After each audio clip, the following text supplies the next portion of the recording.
Narayan Khed బైపోల్లో TRS భారీ మెజార్టీతో విజయం సాధిస్తుందన్నారు మంత్రి హరీష్ రావు. కాంగ్రెస్ టీడీపీలకు ఓటు అడిగే హక్కు లేదన్నారు.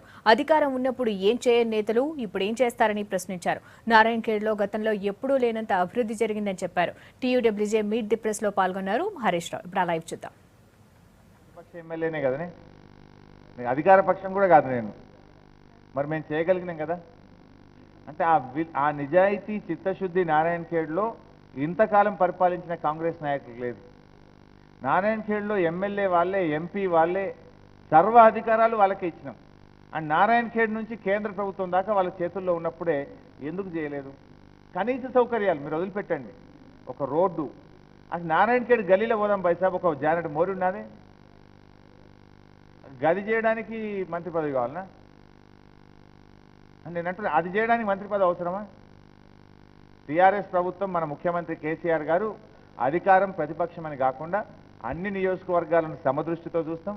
ఏ నియోజకవర్గాలు అయితే బాగా బ్యాక్వర్డ్ ఉన్నాయో, ఏ నియోజకవర్గాల్లో అయితే ఇబ్బందులు ఎక్కువగా ఉన్నాయో వాటి మీద ప్రత్యేకమైనటువంటి దృష్టి పెట్టి ఆ నియోజకవర్గాల అభివృద్ధి కోసం, అందులో నారాయణ్ ఖేడ్ కోసం కూడా నేను బాధ్యత తీసుకొని కృషి చేస్తాను.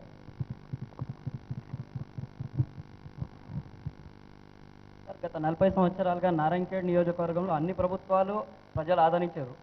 వాళ్ళకి డ్రైనేజ్ వ్యవస్థ ఇప్పటివరకు బాగుపడలేదు.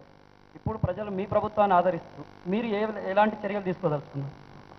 నేను ఆ మధ్యలోనే చెప్పిన, ఎన్నికలు రాకముందే నారాయణ్ ఖేడ్లో ఈ మధ్యన దుబ్బాకకు ముఖ్యమంత్రి గారు పోయినప్పుడు దుబ్బాక పట్టణానికి 25 కోట్ల రూపాయల ప్యాకేజీని దుబ్బాక పట్టణానికి గౌరవ శాసనసభ్యులు రామలింగారెడ్డి గారు తీసుకున్నారు.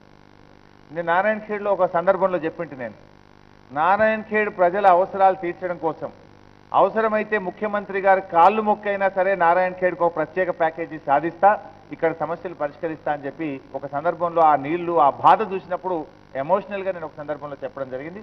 ఈ రోజు కూడా నేను దానికి కట్టుబడి ఉన్న ప్రత్యేకమైన ప్యాకేజీ తెచ్చి దుబ్బాక నారాయణ్ ఖేడ్ పట్టణాన్ని, ఇక్కడ ఉండే త్రాగునీరు, మురికి నీరు, రోడ్డు సౌకర్యాలను తప్పకుండా మెరుగుపరుస్తాం.